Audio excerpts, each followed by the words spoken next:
Hello 3 family. तो कैसे हो आप सब? आई होप कि आप सभी लोग बढ़िया होंगे। आज का वीडियो पता है कि लेट है क्योंकि अर्जेंटली कहीं जाना पड़ गया था और आई थिंक कि मुझे 1-2 दिन और अभी जाना पड़ेगा। तो बाकी के जो काम है उन्हें भी करना जरूरी है, इसीलिए वीडियो थोड़ा लेट हो सकता है, लेकिन 2 वीडियोस हमारे आएंगे। आप लोग को परेशान होने की जरूरत नहीं है। अब चाहे मैं उसे किसी भी टाइम पे अपलोड करूँ, और बस ये 1 या 2 दिन की ही बात है। तो चलिए ज़्यादा बकवास नहीं करते और मैं जल्दी जल्दी वीडियो को एक्सप्लेन कर देता हूँ क्योंकि टाइम की भी काफ़ी ज़्यादा शॉर्टेज है। तो हम लोगों ने जैसा कि पिछले एपिसोड में देखा होता है कि जोयान एक अलग ही सिटी में पहुंच गया था। साथ ही साथ वहां पे जोयान को एक बंदा मिलता है जो कि जोयान की ही नॉलेज को और इन्फॉर्मेशन को बेच रहा होता है। साथ ही साथ उसने जोयान को बेवकूफ बनाने के लिए कहा था कि उसने जोयान के साथ फाइट किया और उसकी उंगली भी तोड़ दी है, और इसके बाद वो जोयान को एक टूटी हुई उंगली भी दिखाता है जिसपे जोयान को काफी ज्यादा हंसी आ रही होती है। साथ ही साथ उसे पता था कि अगर और कोई होता तो वो इसकी बात पे आ भी गया होता। हालांकि जोयान उससे तंग आकर कहता है ठीक है मैं तुमसे वो इन्फॉर्मेशन को खरीदूंगा, लेकिन तभी अचानक एक वॉइस सुनाई देती है, रोको। और इसके बाद वो बंदा जो कि नक्शा पकड़े हुए था और जोयान को देने वाला था अचानक ही रुक जाता है। जोयान ने देखा था कि वो जो बंदा होता है वो स्काई स्लिप्टिंग सेक्ट का होता है जो कि 4 पावरफुल सेक्ट में से एक है। हालांकि जोयान को उस बात से कोई भी फर्क नहीं पड़ता था, लेकिन जोयान यहाँ पे कोई भी प्रॉब्लम क्रिएट नहीं करना चाहता था। अगर आप लोगों ने पिछला एपिसोड नहीं देखा है तो देख लेना और लाइक शेयर सब्सक्राइब मार देना। तो चलिए इस एपिसोड को स्टार्ट करते हैं। वो बंदा जैसे ही उस पवेलियन के अंदर आता है जहाँ पे जोयान और वो बंदा था जो कि जॉन को इन्फॉर्मेशन सेल कर रहा था, तो तुरंत ही वो बंदा सामने आए हुए पर्सन को देखता है और उन्हें ग्रीट करने के लिए आगे बढ़ता है। तभी वो पर्सन जो कि स्काई स्लिप्टिंग सेप्ट से था तुरंत ही उसे एक पंच मारता है जिसके कारण वो उड़ता हुआ उस पवेलियन के बाहर जाकर गिरता है। साथ ही साथ उसके हाथ का जो मैप था वो भी उसी बंदे के हाथ में आ जाता है। जोयान ने बिल्कुल भी नहीं सोचा था कि यह पर्सन जो कि अभी अभी आया है और इतना ज्यादा सॉफ्ट दिख रहा है इतना ज्यादा क्रूएल होगा। तभी वो पर्सन उस मैप को पकड़ता है और इसके बाद जोयान की तरफ देखता है। हालांकि जोयान उसे तुरंत ही नजरअंदाज कर देता है। हालांकि तभी वो पर्सन जोयान के सामने उस मैप को आगे बढ़ाते हुए कहता है, फ्रेंड क्या तुम ये मैप बाई करना चाहते हो? उसकी बात को सुनकर जॉन काफी ज्यादा चौंक जाता है। हालांकि जॉन खुद को कंट्रोल करता है और इसके बाद स्माइल करते हुए कहता है, मैं इसे खरीदना चाहता था लेकिन अब मुझे इसमें कोई भी इंटरेस्ट नहीं है। जोयान के वर्ड को सुनकर वो पर्सन काफी ज्यादा चौंक जाता है। हालांकि जोयान को देखकर उसे हल्का सा डेंजर भी फील हो रहा था, इसीलिए वो थोड़ा सा सीरियस दिखाई दे रहा था। हालांकि वो पर्सन खुद को कंट्रोल करता है और इसके बाद जॉन की तरफ स्माइल करते हुए देखता है और कहता है, यंग फ्रेंड ऐसा लगता है कि तुम अपने पैसे बर्बाद करना नहीं चाहते, तो चलो इसे मेरी तरफ से अपने लिए एक गिफ्ट समझ के रख लो। ये देखकर जॉन काफी ज्यादा हैरान होता है। साथ ही साथ उस पर्सन के पीछे खड़े हुए वो 2 ओल्ड मैन भी काफी ज्यादा सीरियस हो जाते हैं कि आखिरकार उसके यंग मास्टर ऐसा क्यों कर रहे थे। तभी जॉन कहता है, आप मेरे ऊपर इतने ज्यादा खुश क्यों हो रहे हैं? मुझे लगता है कि आपके पास जरूरी कुछ सवाल होंगे जो आप मुझसे पूछना चाहते हैं, तो आपको घुमा फिरा कर बात करने के बजाय मुझसे सीधे कहना चाहिए। ये सुनकर वो बंदा कहता है, ऐसा लगता है कि आप सीधा मुद्दे की बात पे आना चाहते हैं, तो मैं अब आपसे ज्यादा बकवास नहीं करूंगा। मैं तुम्हें ये मैप दे सकता हूँ लेकिन तुम्हें जियोयान को पकड़ कर लाना होगा। उसकी बात को सुनकर जियोयान काफी ज्यादा शॉक हो जाता है। हालांकि जॉन तुरंत ही खुद को कंट्रोल करता है और कहता है, तुम मजाक कर रहे होगे, तुम मुझे ये मत बताओ कि तुम मुझसे पर्सन और इस मैप के ऊपर भरोसा करते हो। इस टाइम पे जॉन अपने दिल ही दिल में काफी ज्यादा मुस्कुरा रहा होता है। साथ ही साथ जॉन ने अभी तक उस मैप को भी टच नहीं किया था। जियोन को अच्छी तरीके से पता था कि ये नकली मैप है और जियोन उस बंदे से छुटकारा पाने के लिए इसे खरीदना चाहता था, लेकिन सामने वाले पर्सन को देखकर ऐसा लग रहा है कि उसे इस मैप पर पूरा ट्रस्ट हो। तभी वो बंदा जियोयान की तरफ देखते हुए कहता है, फ्रेंड आपको पता होना चाहिए कि इस टाइम पे जियोयान पूरे ही बेस्ट रीजन में काफी ज्यादा पॉपुलर हो चुका है और हर कोई उसी को ही ढूंढ रहा है। तो अगर ये सही है या नहीं ये सोचने से अच्छा है कि मुझे एक बार ट्राई करके देखना चाहिए। अगर वो जाइलिन माउंटेन रेंज में छिपा हुआ है और इसके बाद वो मैप जोयान के सामने ओपन कर देता है। तभी जोयान उस मैप को पूरी तरीके से इग्नोर करते हुए कहता है, क्योंकि ये मामला है तो आप इस नक्शे का यूज करके जोयान को खुद ही क्यों नहीं खोज लेते, आपको मेरी क्या जरूरत है। साथ ही साथ आपके बगल के ये 2 लोग जब तक ये आपके साथ है तो मुझे भरोसा है कि जोयान को पकड़ना आपके लिए आसान होगा। तभी वो बंदा कहता है, लेकिन आज मैं चाहता हूँ कि ये काम मेरे लिए आप करें। जिसके बाद उसके हाथ में अचानक ही उसकी ग्रीन कलर की डुई आ जाती है, जो देखकर जॉन कहता है, क्योंकि मेरा मन नहीं है तो आप क्यों मुझे फोर्स कर रहे हैं? हम दोनों एक दूसरे के लिए अननोन हैं, फिर भी आपकी ये हरकतें कुछ गलत नहीं है, आप थोड़ा ज्यादा ही दबंग नहीं हो रहे? जिसके बाद जॉन तुरंत ही उस पवेलियन से बाहर निकलने लगता है। इस टाइम पे वो काफी ज्यादा शौक होता है क्योंकि उसने सेंस कर लिया था कि जोयान भी एक हाफ मार्शल एम्पर लेवल का वॉरियर है और जोयान की पावर उससे कम बिल्कुल भी नहीं है, जिससे वो एक चीज तो समझ गया था कि जोयान कोई नॉर्मल पर्सन बिल्कुल भी नहीं है। इसीलिए वो तुरंत ही उसकी तरफ देखते हुए कहता है, क्योंकि आप इस जगह को छोड़ना चाहते हैं तो ये इतना आसान कैसे हो सकता है? ये जगह मेरी है। ग्रे और व्हाइट एल्डर उसे रोको। जिसके बाद दोनों ही एल्डर तुरंत ही जोयान की तरफ बढ़ने लगते हैं और कहते हैं, यंग फ्रेंड, हमारे यंग मास्टर ने आपको इनवाइट किया है तो आपको उन्हें मना नहीं करना चाहिए। उनकी बात को सुनकर जुआन कहता है, क्या आप इसी तरीके से लोगों को इनवाइट करते हैं? हालांकि जुआन की बात अभी कंप्लीट हुई थी कि तभी ग्रे कलर के कपड़े पहने हुए एल्डर कहते हैं, बकवास बंद करो और उसे पकड़ लो। एक बार जब हम उसे जबरदस्ती यहाँ पकड़ लेंगे तो वो खुद ही फड़फड़ाना बंद कर देगा और हमारे हर ऑर्डर को फॉलो करेगा। और इसके बाद वो लोग जोयान पर अटैक करने के लिए बढ़ते हैं, लेकिन तभी जोयान एक कोल्ड स्माइल पास करके तुरंत ही अपनी जगह से गायब होकर उन दोनों एल्डर के पीछे उस पवेलियन के हॉल के बीच में खड़ा हो जाता है। तभी व्हाइट एल्डर कहते हैं, बच्चे, मैं आपसे बस यही कहूंगा कि आपको यंग मास्टर को पूरे बात को कंप्लीट करने दे और उनका रिजल्ट सुन ले। अगर वो आपको जाने देना चाहते हैं तो हम आपको नहीं रोकेंगे, वरना हमें आपके साथ जबरदस्ती करनी होगी। तभी जॉन कहता है, कौन सी बात? क्या आप सभी लोगों को लगता है कि जॉन इस माउंटेन रेंज में है? और अगर वो है भी तो ये माउंटेन रेंज हजारों मीलों तक फैली हुई है, यहाँ तक कि एक डाउडी लेवल का वॉरियर भी इसे पार नहीं कर सकता। क्या आपको सच में लगता है कि आप दोनों उसे ढूंढ पाएंगे इतनी बड़ी माउंटेन रेंज के अंदर?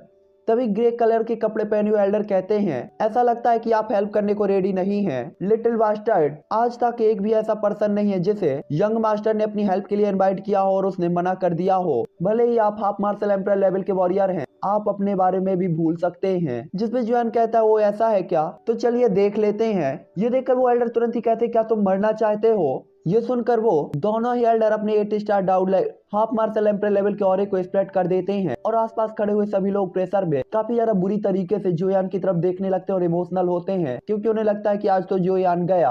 हालांकि तभी जोयान उनके प्रेशर के तहत स्माइल करता है और इसके बाद तुरंत ही अपने दोनों हाथों को आगे बढ़ाते हुए अपने स्पिरिचुअल पावर को कंडेंस करके कहता है, येलो स्प्रिंग डिवाइन एंगर। इस टाइम पे जोयान की जो स्पिरिचुअल पावर थी पहले ही यूनिटी स्टेज पर पहुंच चुकी थी, जिसके कारण जोयान का ये सोल अटैक और भी ज्यादा पावरफुल हो चुका था। और उन दोनों 8 star half martial emperor level के वॉरियर से जैसे ये अटैक टकराता है तो उनकी सोल काफी ज्यादा बुरी तरीके से डैमेज हो जाती है और वो तुरंत ही रुक जाते हैं जो कि जोयान के ऊपर अटैक करने वाले थे। जिसके बाद जोयान कहता है, अगर आप किसी के साथ फाइट करते हैं तो आपको उसे वीक नहीं समझना चाहिए और उसके हर एक अटैक को ध्यान से देखना चाहिए। जिसके बाद जोयान तुरंत ही अपना पैर जमीन पर पटकता है और चारों तरफ उसकी स्पिरिचुअल पावर स्प्रेड हो जाती है और इसके बाद जोयान उनके ऊपर लातों और घूसों को बरसाना स्टार्ट कर देता है। जिसके बाद जोयान जोर से उन्हें 2 पंच और 2 लातें मारता है और इसके बाद वो हवा में उड़ते हुए सीधा ही उस पवेलियन के 2 पिलर से जाकर टकराते हैं, जिससे वो खंबे भी तुरंत ही डिस्ट्रॉय हो गए थे और दोनों ही एल्डर ब्लड की उल्टियां कर रहे होते हैं। इस टाइम पे वो जोयान को देखते हुए काफी ज्यादा गुस्से में भी होते हैं, लेकिन जोयान तो काफी ज्यादा शांत तरीके से उन्हें देख रहा था और बिल्कुल चिल मूड में खड़ा था। यह देखकर वो कहते हैं, लिटिल बास्टर्ड, तुम्हें प्राउड करने की कोई जरूरत नहीं है, तुमने बस हमें धोखा दिया है। अगर हम अपनी पावर के साथ तुम्हारे साथ फाइट करते तो तुम कचड़े के अलावा कुछ भी नहीं हो। तभी जोयान स्माइल करते हुए कहता है, आपको कचड़े की बात तो नहीं करनी चाहिए, क्योंकि अगर कचड़े की बात करते हैं तो मैं देख सकता हूँ कि आप दोनों से बड़ा कचड़ा कोई भी नहीं है। आखिरकार पूरी लाइफ तक कल्टीवेशन करने के बाद भी आप केवल 8 star half martial emperor level पर पहुंचे हैं, तो अगर मैं कचरा हूं तो आप दोनों क्या हो? ये सुनकर उन्हें काफी ज्यादा गुस्सा आता है। जिसके बाद वो कहते हैं, छोटे साथी मारो। और इसके बाद उनके हाथों से तुरंत ही उसके डुइक्यू पिलर चार्ज होते हैं, जो कि एक बिजली की बोल्ट की तरह जोयान की तरफ बढ़ने लगते हैं। जब जोयान उन दोनों को एक बार फिर से अटैक करते हुए देखता है तो एक ही विल स्माइल पास करता है। इस टाइम पे जोयान ने अपनी पावर को काफी ज्यादा सप्रेस करके 4 star half martial emperor level के वॉरियर की पावर को शो कर रहा था, ताकि कोई भी उसके ऑरे को पहचान ना पाए और जोयान परेशानियों से बच पाए। लेकिन अब मुसीबत उसके सामने ही आ चुकी थी, इसलिए जोयान कहता, मुझे लगता है कि अगर मुझे उनसे निपटना है तो मुझे पहले तुम सबसे निपटना होगा, नहीं तो मैं सच में किसी प्रॉब्लम में पड़ जाऊंगा। जिसके बाद जोयान तुरंत अपने हाथ को जमीन से नीचे से ऊपर उठाता है और उसमें जोयान के हेवनली फ्लेम्स एक लोटस में कंडेंस हो रही होती हैं, जो कि जोयान के हाथ में धीरे धीरे घूम रहा होता है। ये देखकर वो दोनों एल्डर काफी ज्यादा शॉक होते हैं और तुरंत ही पीछे हटने के लिए अपने डुइक्यू का यूज करते हैं। ये देखकर जोयान तुरंत ही स्माइल करता है और कहता है कि आपको लगता है कि आप बच सकते हो। तभी व्हाइट एल्डर जोयान के पीछे अपेयर होता है और एक पावरफुल पंच जो कि व्हाइट कलर की क्लॉ होती है जोयान की तरफ शूट कर देता है और इसके बाद धीमी आवाज में कहता है, छोटे साथी, अब तुम्हें मरना चाहिए। हालांकि तभी जोयान उसके अटैक की तरफ अपना अटैक चार्ज करते हुए कहता है, थियान class do skill towering sky hand. जिसके बाद जाकर जोयान का अटैक सीधा ही उसके क्लॉ अटैक से टकराता है और उसे काफी ज्यादा दर्द होता है। जिसके बाद वो तुरंत ही पीछे हटते हुए जोयान की तरफ देखते हुए कहता है, छोटे साथी, क्या तुम मरना चाहते हो? तभी जोयान स्माइल करते हुए कहता है तुम पहले भी ये वर्ड 2 बार कह चुके हो, मुझे ये मत कहना कि तुम्हें नहीं समझ में आया कि मेरा मतलब क्या है। अगर तुम्हें अपने यंग मास्टर की लाइफ की कोई भी फिक्र नहीं है तो तुम बेझिझक मेरे साथ फाइट कर सकते हो। ये सुनकर वो ग्रे कलर के कपड़े पहने हुए एल्डर काफी ज्यादा सीरियस होते हुए कहता है भाई तुम सच में काफी ज्यादा ईगोफुल हो, क्योंकि इस टाइम पे जोयान अपनी स्पीड का यूज करके उनके यंग मास्टर को पकड़े हुए था और साथ ही साथ जोयान ने उसे गला पकड़ के उठा लिया होता है, जिसके कारण उसे काफी ज्यादा गुस्सा आ रहा था और उसे लग रहा था कि अगर जोयान ने उसके यंग मास्टर को नहीं पकड़ा होता तो अभी के अभी वो जोयान को मार डालता। तभी जोयान कहता है मुझे लगता है कि ईगोफुल तो आप हैं जो अपने से छोटे वॉरियर्स को धमकाते हैं। हालांकि आप लोगों को परेशान होने की जरूरत नहीं है, जब तक आप मुझ पर हमला नहीं करते मैं बेशक इसे नहीं मारूंगा। अब मैं इसे मारूंगा या नहीं ये आप पर डिपेंड करता है। तभी वो एल्डर कहते हैं छोटे साथी क्या तुम जानते हो वो कौन है? अगर तुम आज उसे मारते हो तो उसके पीछे के जो पावरफुल लोग हैं फ्यूचर में तुम्हारे शरीर के 1000 टुकड़े कर देंगे। इस टाइम पे वो एल्डर काफी ज्यादा उदास होते हैं और हेल्पलेस फील कर रहे होते हैं। तभी जोयान खांसते हुए कहता है ठीक है। हालांकि तभी वो बंदा जो कि जोयान के हाथ के ऊपर लटका हुआ था तुरंत ही कहता है तुम दोनों अपना मुंह बंद करो, कुछ भी कहने की जरूरत नहीं है। उसको बोलता देखकर जोयान थोड़ी सी पावर को बढ़ा देता है जिससे उसकी पूरी हड्डियां ही चढ़मड़ाने लगती हैं और उसे काफी ज्यादा पेन हो रहा होता है। जिसके बाद जोयान कहता है भाड़ में जाओ, तुम कौन हो या कौन नहीं, आप दोनों यहाँ से चले जाइए, आपके जाने के बाद मैं इसे अपने आप ही छोड़ दूंगा। जोयान की बात को सुनकर वो दोनों एल्डर काफी ज्यादा हेल्पलेस तरीके से उस पवेलियन के बाहर चले जाते हैं। तभी जोयान कहता है कि आप लोग को समझ में नहीं आया, मैंने कहा कि आप लोग चले जाओ ना कि बाहर निकलो। तभी वो दोनों एल्डर उदास होकर जोयान की तरफ देखते हुए कहते छोटे साथी तुम्हें इतना ज्यादा ईगोफुल नहीं होना चाहिए, हम लोग सन फैमिली से हैं और अगर आप उसे कुछ भी करते हैं तो सन फैमिली आपको बिल्कुल भी नहीं छोड़ेगी। हालांकि जोयान उनके वर्ड को पूरी तरीके से इग्नोर कर देता है। जोयान को घंटा नहीं फर्क पड़ता था कि अब कौन सी फैमिली है, क्योंकि जोयान पहले ही काफी सारे पावरफुल सेक्ट से अपनी दुश्मनी बना चुका था। हालांकि जोयान को सन फैमिली के बारे में काफी कुछ चीजें यहाँ पे पता चल गई थी, लेकिन जोयान को पता था वो पावरफुल है पर इतनी भी नहीं कि वो उसे रोक सके। साथ ही साथ जोयान को पता था हेवनली स्वॉर्ड सेक्ट के साथ होने के कारण सन फैमिली वैसे भी जोयान की दुश्मन ही है और वो जोयान को मारना चाहती है। तो भले ही वो आज फाइट ना करे लेकिन देर सवेर उन्हें एक दूसरे के सामने आना ही पड़ेगा। इसीलिए जोयान को अब और भी ज्यादा टेंशन फ्री बना दिया था इस बात ने। जिसके बाद जोयान कहता है आपको अगर इसकी लाइफ और डेथ की फिक्र बिल्कुल भी नहीं है तो आपको मुझे दोष नहीं देना चाहिए। और इसके बाद जोयान अपनी पावर को और बढ़ा देता है और उसके हाथ में लटका हुआ बंदा उसका चेहरा तुरंत ही सफेद हो जाता है। साथ ही साथ उस पर्सन की बॉडी से ब्लड निकलने लगता है। साथ ही साथ वो काफी बुरी तरीके से चिल्ला भी रहा होता है। इस टाइम पे वो दोनों एल्डर जब उस पर्सन की ऐसी हालत देखते हैं जो कि खून से लथपथ था तो उन्हें काफी ज्यादा गुस्सा आता है, लेकिन वो कुछ कर भी नहीं पा रहे होते।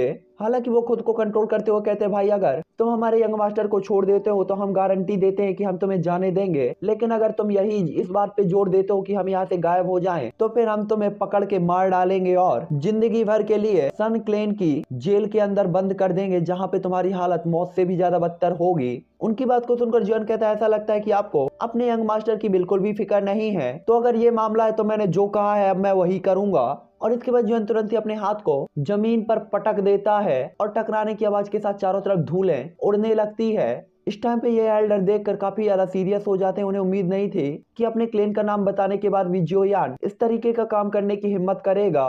धीरे धीरे जैसे ही ये धूल हटती है तो लोग देख सकते थे कि क्लियर स्काई पवेलियन पहले ही एक खंडहर में बदल चुका था और उस खंडहर के बीच में एक काफी बड़ा गड्ढा था जिसमें जोयान और वो बंदा था और वो बंदा अभी भी जोयान के हाथ में ही होता है। जिसके बाद वो उस बंदे को देखते हैं जो अभी भी जिंदा था तो थोड़ा सा रिलैक्स फील करते हैं। जिसके बाद एक दूसरे की तरफ देखते हैं और उदास होते हुए जोयान से बोलते हैं छोटे साथी क्या तुम्हें यकीन है कि अगर हम दोनों यहाँ से चले जाएंगे तो तुम उसे जिंदा छोड़ दोगे? जिस पे जोयान कहता है अगर आप लोग यहाँ से चले जाते हैं तो मैं निश्चित रूप से अपनी बात से पीछे नहीं हटूंगा। जिसपे वो कहते हैं हमें आप पर विश्वास क्यों करना चाहिए? जिसपे जोयान कहता है आपके पास कोई दूसरा ऑप्शन नहीं है। जिसमें वो एल्डर तुरंत ही कहते हैं ठीक है, मुझे उम्मीद है कि आप अपनी बात पे खड़े उतरेंगे वरना हम दोनों आपको ढूंढ कर जान से मार देंगे। और इसके बाद वो जोयान की तरफ हाथ बढ़ाकर उस पर्सन को देखते हैं। जिसके बाद जोयान कहता है आप लोग को यहाँ से जाना चाहिए। इस टाइम पे उस स्काई क्लियर पवेलियन के बाहर खड़े हुए लोग जब उस पवेलियन की हालत देखते हैं तो काफी ज्यादा शौक होते हुए कहते हैं कि इसे जिसने भी डिस्ट्रॉय किया होगा उसकी पावर कम से कम 8 स्टार डाउडी लेवल पर होगी।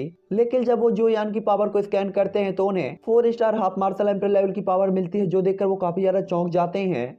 उन्होंने बिल्कुल भी नहीं सोचा था कि जोयान अपनी इतनी सी पावर के साथ 2 8 star half martial emperor level के वॉरियर्स को पीछे जाने के लिए मजबूर कर सकता है। इस टाइम पे वो एल्डर मजबूरी में पीछे हट जाते हैं और दूर जाने के लिए रेडी हो जाते हैं, जिसके बाद वो पीछे जाते हुए जोयान की तरफ देखते हैं और कहते हैं अब आपको उन्हें जाने देना चाहिए। ये सुनकर जोयान स्माइल करता है और कहता है तुम दोनों सच में काफी ज्यादा वफादार हो, तुम अपने यंग मास्टर की जान बचाने के लिए अपनी रिस्पेक्ट को भी खोने के लिए रेडी हो। मैं सच में तुम लोगों की काफी ज्यादा रिस्पेक्ट करता हूँ। तभी वो एल्डर फिर से कहते हैं कि आप उसे जाने दीजिए, जिस पे जोयान कहता है आप कुछ परेशान होने की जरूरत नहीं है, जैसा कि मैंने कहा है मैं वैसा ही करूंगा और मैं उसे जाने दूंगा। जिसके बाद जोयान तुरंत ही अपने हाथ में स्पिरिचुअल पावर को गैदर करने लगता है और अपनी स्पिरिचुअल पावर के एक धमाके के साथ उस खून से लथपथ यंग मास्टर की बॉडी को उन दोनों ओल्ड मैन की तरफ उड़ते हुए भेज देता है। ये देखकर वो दोनों ओल्ड मैन तुरंत ही उसे पकड़ने के लिए आगे बढ़ते हैं। जिसके बाद ग्रे कलर के कपड़े पहने हुए एल्डर यंग मास्टर को पकड़ता है, जबकि दूसरे एल्डर बाहर निकल के अपने पावरफुल डू स्किल का यूज करके जोयान के ऊपर अटैक करने और जोयान के मारने के लिए आगे बढ़ता है और कहता है भाई मारो। तभी जोयान कहता है मैंने पहले ही उम्मीद की थी कि तुम लोग अटैक जरूर करोगे, क्या तुम सच में सोचते हो कि तुम मुझे घायल कर सकते हो। और इसके बाद जोयान पलक झपकते ही अपनी जगह से गायब होकर उसे एरिया से पूरी तरीके से ही गायब होकर जीलिंग माउंटेन रेंज की गहराइयों में उड़ जाता है। जोयान की इस पावरफुल स्पीड को देखकर वो ओल्ड मैन काफी ज्यादा सीरियस और चौंक जाता है, क्योंकि उसे पता था कि वो जोयान का पीछा नहीं कर पाएगा। हालांकि तभी वो चिल्लाते हुए कहता है कि छोटे साथी अगली बार जब मैं मिलूंगा तुमसे तो मैं तुम्हारी बॉडी के 1000 टुकड़े कर दूंगा। जिसके बाद वो भीड़ की तरफ चिल्लाते हुए कहता है तुम सब क्या देख रहे हो, भाग जाओ यहाँ से, अगर 10 सेकंड के अंदर यहाँ से नहीं भागे तो मैं सबको राख में बदल दूंगा। उनकी बात को सुनकर भीड़ तुरंत ही तितर बितर हो जाती है और कोई भी वहां रुकने की हिम्मत नहीं करता। हालांकि इस टाइम पे ग्रे कलर के कपड़े पहने हुए एल्डर ने अपने गुस्से को शांत करने के लिए काफी सारे लोगों को मार डाला था। जिसके बाद हमें जोयान दिखाया जाता है जो कि एक माउंटेन के ऊपर उतरता है और इसके बाद वह उसी सिटी की तरफ देखता है जहां से वो अभी अभी भाग के आया था। और इस टाइम पे जोयान काफी ज्यादा हंस भी रहा होता है, क्योंकि जोयान की स्पीड के साथ उसे 9 star half martial emperor level का वॉरियर भी आसानी से नहीं पकड़ सकता और उन दोनों ने सोचा था कि वो जोयान को पकड़ लेंगे। यहाँ पे जोयान इस माउंटेन रेंज को देख रहा होता है, क्योंकि उसने इस माउंटेन रेंज के बारे में सिर्फ सुना था, लेकिन आज उसने देखा था कि ये सच में कितनी ज्यादा पावरफुल है और यहाँ से निकलने वाले और भी ज्यादा पावरफुल थे, जिसे जोयान ने फील किया था। जिसके बाद जोयान उस माउंटेन रेंज की पहाड़ की चोटी को देखता है और इसके बाद रिलैक्स करते हुए कहता है कि फ्यूचर में यही मेरा ट्रेनिंग ग्राउंड होगा, कौन जानता है कि मुझे यहाँ पे कौन सी चीजों का सामना करना पड़े और क्या मिले। जिसके बाद जोयान तुरंत ही उस माउंटेन रेंज के अंदर एंटर होने लगता है। जिसके बाद हमें आधे महीने बाद का सीन दिखाया जाता है, जहाँ पे जीलिंग माउंटेन रेंज के एक माउंटेन पर जोयान खड़ा हुआ होता है और हवा के मजे ले रहा होता है। जिसके बाद जोयान तुरंत ही अपने दोनों हाथों से एक फॉर्मेशन को क्रिएट करता है और जोयान के फोरहेड से अचानक ही काफी ज्यादा पावरफुल स्पिरिचुअल पावर निकलती है और जोयान के हथेली में इकट्ठा होना स्टार्ट हो जाती है। जिसके बाद अचानक ही जोयान के हाथ में एक चमकदार गोल्डन सील आ जाती है, जो कि काफी ज्यादा पावरफुल दिखाई दे रही थी और उसे क्रिएट करने के बाद जोयान का चेहरा भी पीला पड़ जाता है। जिसके बाद जोयान देखते हुए कहता है सोल सप्रेसिंग सील जाओ। जिसके बाद वो जोयान के हाथ से निकलकर तुरंत ही उस माउंटेन की तरफ बढ़ने लगती है। जिसके बाद वो अचानक ही धरती पे जाकर टकराती है और एक ब्लास्ट के साथ वो माउंटेन रेंज बुरी तरीके से कांपना स्टार्ट कर देती है। इस टाइम पे जोयान इस अटैक को देखकर काफी ज्यादा चौंक जाता है, क्योंकि ये सोल सप्रेसिंग सील एक ह्यूमन टीयर सोल स्किल थी और इसकी पावर कुछ ऐसी थी जिसका comparison yellow spring divine anger से भी नहीं किया जा सकता था। इस टाइम पे यूनिटी स्टेज की स्पिरिचुअल पावर के साथ इस सोल सप्रेसिंग सील को जोयान का एक और ट्रम्प कार्ड माना जा सकता था। आधे महीने से जब भी जोयान जीलिंग माउंटेन रेंज के अंदर आया था, उसने इस फॉर्मेशन का कल्टीवेशन करना स्टार्ट कर दिया था, जिसे उसने म्यूहान की स्टोरेज रिंग से निकाला था। साथ ही साथ जोयान को अच्छी तरीके से पता था कि तियान क्लास डू टेक्निक के according man class do technique काफी ज्यादा पावरफुल है और उसे अब इन्हीं का कल्टीवेशन ज्यादा से ज्यादा करना चाहिए। इस हाफ मंथ के अंदर जोयान इस सोल सप्रेसिंग सील से काफी ज्यादा फेमिलियर हो चुका था। हालांकि जोयान को इसे कंट्रोल करने में काफी ज्यादा प्रॉब्लम आती थी, लेकिन फिर भी जोयान इसे कंट्रोल कर पाता था, बशर्ते जोयान की हालत थोड़ा सा वीक हो जाती थी। जिसके बाद जोयान एक जगह पर आता है जहाँ पे आग जल रही होती है, लेकिन वो पहले ही बुक चुकी थी। जोयान आगे बढ़ते हुए यहाँ पे 2 दिन रुका था और यहाँ पे उसने इस फॉर्मेशन को परफॉर्म करने के लिए चुना था। जिसके बाद जोयान आगे बढ़ने के लिए रेडी होता है, लेकिन वो आज नाइट को यहाँ पे स्टे करके अपने आप को रिलैक्स करने के बारे में सोच रहा होता है। जिसके बाद जोयान उसी जगह पर लेटकर अपने ऊपर नीले नीले आसमान को देखने लगता है और इसके बाद जोयान खुद से ही कहता है सच में बहुत दिन हो गए, मैंने कभी इतने आराम से आसमान और तारों को नहीं देखा। जिसके बाद जोयान तुरंत ही अपनी स्पिरिचुअल पावर और हर एक चीज को हटा देता है और इस टाइम पे एक डाउ हुआंग लेवल का वॉरियर भी बड़ी आसानी से जोयान के पास आने में कैपेबल होगा। तभी अचानक जोयान की बॉडी से एल्डर गुयू बाहर आते हैं और गुयू जोयान से कुछ बताना चाहते थे, लेकिन जब उन्होंने देखा कि जोयान पहले ही एक गहरी नींद पे जा चुका है तो वो तुरंत ही चुप हो जाते हैं। जिसके बाद वो काफी ज्यादा इमोशनल होकर जोयान को देखते हैं और अपने हाथ की एक लहर के साथ जोयान के ऊपर व्हाइट फ्लेम का एक पर्दा बना देते हैं और वापस से उस जगह पे गायब हो जाते हैं। गायब होकर नॉर्थ एरिया की तरफ खड़े होते हैं आसमान में। जिसके बाद हमें इस कॉन्टिनेंट का नॉर्थ एरिया दिखाया जाता है जहाँ पे काफी बड़ा समुद्र होता है। साथ ही साथ उस समुद्र के अंदर एक जगह पर एक टापू था और ये इतना बड़ा था कि इसमें एक टाइम पे हजारों लोग बैठ सकते थे। साथ ही साथ इस टापू के अंदर जो सबसे अट्रैक्टिव चीज होती है वो होती है एक स्टैचू जो कि काफी ज्यादा पावरफुल और बड़ा था और धरती और आसमान के बीच प्राउडफुली खड़ा था। उस स्टैचू के ऊपर एक ओल्ड मैन खड़ा होता है जो कि साउथ वेस्ट रीजन की तरफ देख रहा होता है। इस टाइम पे वो दोनों एक दूसरे से हजारों किलोमीटर दूर होते हैं, लेकिन एक दूसरे को वो फील कर सकते थे कि जैसे वो आमने सामने ही हो। इसके बाद हमें रात का सीन दिखाया जाता है जहाँ पे मैजिकल बीस्ट के रोर की आवाज साफ साफ सुनी जा सकती थी। सभी जानवर यहाँ से वहाँ भाग रहे होते हैं और अब तक जोयान भी अपनी नींद से जाग चुका था। साथ ही साथ यहाँ पे जोयान अपने आप को काफी ज्यादा फ्रेश फील कर रहा होता है। जिसके बाद जोयान पालती मारकर बैठता है और 4 घंटे तक अपना रिट्रीट भी करता है। जिसके बाद जोयान के बॉडी से अचानक 3 इल्यूजनरी फिगर्स उसके सामने अपेयर होती हैं। ये तीनों जोयान के 9 ट्रांसफॉर्मेशन बॉडी आर्ट का यूज करके बनाया गया क्लोन होता है। जोयान जब उन्हें 3 इल्यूजनरी फिगर में डिवाइड कर देता है तो उनकी पावर दो हाफ मार्शल एम्परर लेवल के वॉरियर में चेंज हो जाती है। इस टाइम पे जोयान ने काफी ज्यादा सीरियस तरीके से देख रहा होता है क्योंकि उसने जब से 9 ट्रांसफॉर्मेशन बॉडी आर्ट को प्राप्त किया था उसने केवल 3 ही इल्यूजनरी क्लोन्स को अब तक क्रिएट किया था। जिसके बाद जोयान को अच्छी तरीके से पता था कि अगर वो सभी के सभी क्लोन्स को क्रिएट कर लेता है और उन्हें एक साथ फ्यूज कर देता है तो उनकी पावर काफी ज्यादा होगी, यहाँ तक कि जोयान के बराबर ही उनकी पावर होगी। हालांकि इसके लिए जोयान को अभी काफी ज्यादा मेहनत करनी थी और बाकी के क्रिस्टल्स को ढूंढना था।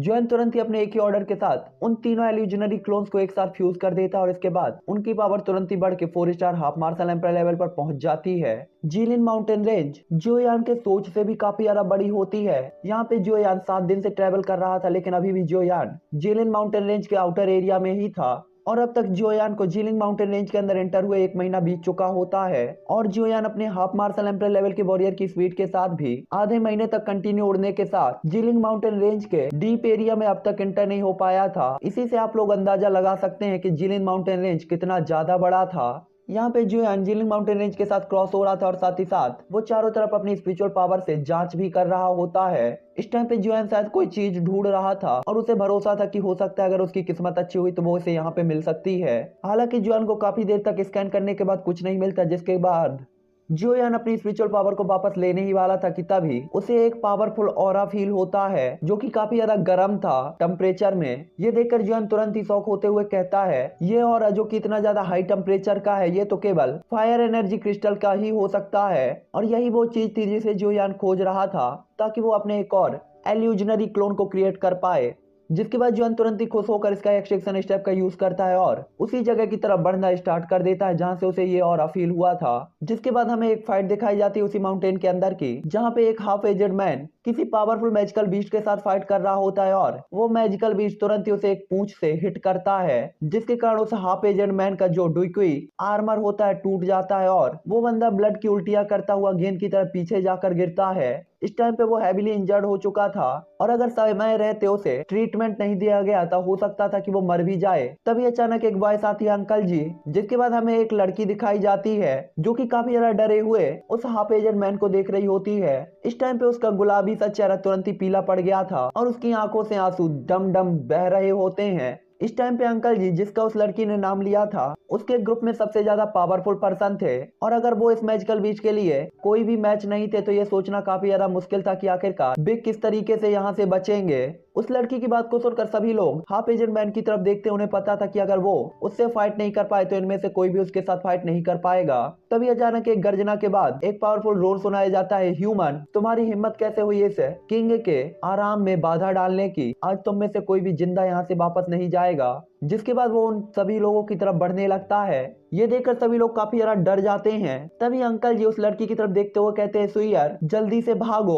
इस टाइम पे अंकल जी की बात उस लड़की को बिल्कुल भी सुनाई नहीं देती और वो डर के मारे पूरी तरीके से फ्रीज हो चुकी होती है और बुरी तरीके से कांप रही होती है। जिसके बाद वो तुरंत ही अपनी बॉडी को सिकोड़ती और तेजी से चिल्लाना स्टार्ट कर देती है। इस टाइम पे भले ही सभी लोग उसे बचाना चाहते थे, लेकिन वे जानते थे कि वे ऐसा करने में कैपेबल नहीं है। तभी काफी ज्यादा हेवली इंजर्ड अंकल जी भी ये देखकर चिल्लाते हुए कहते हैं, सुई यार। वो इस टाइम पे उसे बचाने के लिए आगे बढ़ना चाहते थे, लेकिन वो काफी ज्यादा हेवली इंजर्ड थे और वो कदम तक आगे नहीं बढ़ा पा रहे थे। तभी वो पावरफुल मैजिकल बीस्ट अपने पंजे को उस लड़की के ऊपर मारने के लिए आगे बढ़ रहा था और वो पंजा उस लड़की के ऊपर गिरने ही वाला था। ये देखकर सभी लोग काफी ज्यादा उदास हो जाते हैं और साथ ही साथ वो अंकल जी, उनका तो पूरा चेहरा ही पीले से सफेद हो जाता है। लेकिन तभी अचानक एक ठंडी हवा चलती है और इसके बाद उसी हवा के साथ वो लड़की जो कि वहाँ पे रो रही होती है, अचानक ही किसी मिस्टीरियस चीज के साथ गायब हो जाती है और अचानक ही 1000 फीट दूर हवा में दिखाई देती है। ये देखकर वो मैजिकल बीस्ट काफी ज्यादा चौंक जाता है कि उसके सामने के शिकार को किसी ने बचा लिया था। कौन था वो? कौन था? बताओ कौन था? वो वीर तुरंत ही चिल्लाते हुए कहता है, ये कौन है, बाहर आओ। और इसके बाद वो उसी लड़की की तरफ देखता है जहाँ पे वो लड़की गायब हो गई थी। तभी आवाज आती है, तुम एक हाफ मार्शल एम्परर लेवल के मैजिकल बीस्ट हो, तुम्हें डू जून्स और डू जोंग्स को मारने में शर्म नहीं आ रही, तुम सच में काफी ज्यादा ढीठ हो। तभी अचानक इस वॉइस का पीछा करते हुए सभी लोग देखते हैं कि वो लड़की ठीक है, तो रिलैक्स करते हैं और थोड़ी सी राहत अपने दिल में फील करते हैं। जिसके बाद अचानक ही सभी का ध्यान उस पर्सन के ऊपर जाता है जिसने उस लड़की को पकड़ा था और वो एक ब्लैक कलर की फिगर होती है। ये देखकर सभी लोग काफी ज्यादा शॉक हो जाते हैं कि जिसने सुइयर को बचाया था वो लड़का वास्तव में इतना ज्यादा यंग था। लड़का मिल गया, लड़की मिल गई, शादी करा दो, राइटर साथ में भेज दो इसे, इनका तलाक मत करवा देना बीच में। लेकिन मुझे पता है कि भाई राइटर इतनी ज्यादा कमजोर लड़की को तो जियान के साथ आगे नहीं भेजेगा, लेकिन ये वाला राइटर ठरकी है, भेज भी सकता है। क्या करेगा राइटर, क्या नहीं करेगा, देखते हैं। वो मैजिकल बीस्ट जियान की तरफ देखते हुए कहता है, तुम कौन हो और मेरे कामों में दखल क्यों दे रहे हो? इस टाइम पे उस मैजिकल बीस्ट ने भी फील कर लिया था कि जियान की पावर काफी ज्यादा एक्स्ट्रा ऑर्डिनरी है और वो हाफ मार्शल एम्परर लेवल का वॉरियर था, इसीलिए वो जियान के सामने ईगोफुल होने की हिम्मत बिल्कुल भी नहीं करता। तभी जॉन स्माइल करते हुए कहता है, मेरा कोई भी नाम नहीं है, ये सिर्फ इतना है कि मैं जब भी किसी मजबूत पर्सन को कमजोर लोगों को डराते धमकाते देखता हूँ तो मुझे थोड़ा सा बुरा लगता है, जिसके बाद मैं इंटरफेयर कर देता हूँ। इस टाइम पे जॉन काफी ज्यादा चिल तरीके से ये सब बोल रहा होता है जैसे कि उसे कोई फर्क ही न पड़ता हो। तभी वो मैजिकल बीस्ट कहता है, इन्होंने मेरे एरिया में घुसने की हिम्मत की, साथ ही साथ मेरे रिट्रीट में प्रॉब्लम क्रिएट की, ये सब मरने के लायक ही हैं। जिसके बाद वो तुरंत ही घूमता है और एक ह्यूमन फिगर में चेंज हो जाता है जो कि काला कलूटा था, बिल्कुल जियोयान के नॉर्दर्न किंग की तरह। जिसके बाद उसकी आंखें सीधा ही जियोयान की आंखों से जाकर मिलती हैं। ये सुनकर जियोयान चौंक जाता है, इसके बाद कहता, ओह ऐसा है क्या? जियोयान को अच्छी तरीके से पता था कि मैजिकल बीस्ट वर्ल्ड में हर एक मैजिकल बीस्ट का अपना अपना एरिया होता है और अगर कोई भी बाहरी पर्सन उनके एरिया में एंटर होता है तो उस एरिया के मालिक होने के कारण वे उसे मार डालते हैं ताकि कभी भी दोबारा कोई ऐसी गलती ना करे। और यही एक रीजन होता है कि कोई भी मैजिकल बीस्ट के वर्ल्ड के या कि फॉरेस्ट के या कि एरिया के अंदर एंटर होने के बारे में नहीं सोचता। और ये सभी लोग बस गलती से इस बीस्ट के एरिया के अंदर एंटर हो चुके थे। वो तो जियोयान ने इस लड़की के चीखने चिल्लाने की आवाज को सुन लिया था और जियोयान यहाँ पे आ गया, वरना ये लोग पहले ही इस मैजिकल बीस्ट की भेंट चढ़ चुके होते। तभी अंकल जी अचानक ही खांसते हुए अपने हाथों को आगे बढ़ाते और कहते हैं, सर हमारा मतलब आपके एरिया पे अटैक करना बिल्कुल भी नहीं था, ये सिर्फ इतना था कि हमने एक गलत रास्ता ले लिया था और वो रास्ता यहाँ पर आकर खत्म हुआ। अगर हमने आपकी डिसरिस्पेक्ट या अपमान किया हो तो इसके लिए मैं काफी ज्यादा शर्मिंदा हूँ और आपसे माफी मांगता हूँ। मुझे उम्मीद है कि आप हमें माफ कर सकते हैं। तभी वो बीस्ट कहता है, क्या आपको लगता है कि ये एरिया ऐसी कोई जगह है जहाँ पे आप अपनी इच्छा से आ सकते हैं और जा सकते हैं? तभी अचानक एक वॉइस आती है जो कि जियान की होती है, जहाँ लोगों को जाने देना पॉसिबल है वहाँ उन्हें माफ कर देना चाहिए, आपको इन्हें जाने देने पे ज्यादा प्रॉफिट है, यहाँ इन्हें रोक कर आपको कुछ भी नहीं मिलने वाला। जिसके बाद जियान कहता है, आप सिर्फ ब्रेक थ्रू करने में फेल हुए हैं, आप अगर अपना कल्टीवेशन कंटिन्यू रखते हैं तो आप एक बार फिर से ब्रेक थ्रू कर पाएंगे, इसीलिए आपको इन बातों को ज्यादा बढ़ाना नहीं चाहिए। जियान ने अपनी स्पिरिचुअल पावर से ये सेंस कर लिया था कि ये ब्रेक थ्रू करने वाला था और उस चीज में अनसक्सेसफुल हो गया था, क्योंकि जियान ने उसकी डुई कुई के अंदर के फ्लक्चुएशन को फील कर लिया था। और उसी टाइम पे अंकल जी और उनका ग्रुप यहाँ पे आ गया था, जिसके कारण ये मैजिकल बीस्ट अपना गुस्सा इन लोगों पर निकालना स्टार्ट कर देता है, क्योंकि अगर ऐसा नहीं होता तो वो किसी की भी जान नहीं लेता। तभी वो मैजिकल बीस्ट कहता है, अगर तुम दूसरों के काम में दखल देना कंटिन्यू रखते हो तो तुम्हें भी यहाँ से मैं जाने नहीं दूंगा। जिसके बाद उसके दोनों हाथों में उसकी डुई कुई दिखाई देने लगती है और तुरंत ही वो हवा में एक तेंदुए में चेंज हो जाती है जो कि ब्लैक कलर का था, बिल्कुल बगीरा के जैसे। तभी उसकी पावर को देखते हुए जियान कहता है, ओह बुरा नहीं। Peak late stage 7 star half martial emperor. दुर्भाग्य से अगर आप ब्रेक थ्रू कर पाते तो आप आज 8 star half martial emperor level के वॉरियर होते। और इसके बाद जियान स्माइल कर देता है। इस टाइम पे जियान बिल्कुल इंप्रेशन लेस होता है। ये देखकर वो मैजिकल बीस्ट काफी ज्यादा गुस्से में आ जाता है कि जोयान उसे से बिल्कुल भी डर नहीं रहा है। साथ ही साथ उसने अपने ऑरे से पाया था कि जोयान की जो पावर वो केवल 4 star half martial emperor level की थी। फिर भी जोयान उसके साथ इतना ज्यादा एरोगेंटली बिहेव कर रहा था, जिसके कारण उसका गुस्सा और भी ज्यादा बढ़ जाता है। और फिर वो कुछ कहता है, ईगोफुल बच्चे, तुम केवल एक 4 star half martial emperor level के वॉरियर हो। इस किंग के सामने तुम इतनी बड़ी बड़ी बातें करने की हिम्मत करते हो। मुझे लगता है कि मुझे तुम्हें ही पहले मारना होगा। तभी जोयान कहता है, मुझे लगता है कि आपको अपनी बॉडी की चोटों को और ज्यादा नहीं बढ़ाना चाहिए, क्योंकि अगर ऐसा होता है तो मुझे डर है कि आपकी पावर 7 स्टार पे ही रुक जाएगी और आगे कभी भी बढ़ नहीं पाएगी। ये सुनकर ही वो मैजिकल बीस्ट जिसका नाम लेई बाओ था काफी अजीब तरीके से जोयान को देखता है, क्योंकि उसने जोयान के वर्ड में डेंजर को फील कर लिया था। लेकिन वो तुरंत ही कहता है, मुझे तुम्हारे खिलाफ लड़ने के लिए अपनी पावर का यूज करने की कोई भी जरूरत नहीं है और इससे मेरी चोटें भी नहीं बढ़ेंगी। तो अब तुम्हें मेरे लिए मर जाना चाहिए। तो चलिए अब ये एपिसोड भी मैं यहीं पर एंड करता हूँ। नेक्स्ट एपिसोड आज थोड़ा सा जल्दी आ जाएगा, नाइट पे कोई एपिसोड नहीं आएगा। दो कंडीशन हो सकती हैं, या तो जल्दी आ जाएगा या फिर लेट ही आएगा। चलिए देखते हैं क्या होगा। तो जो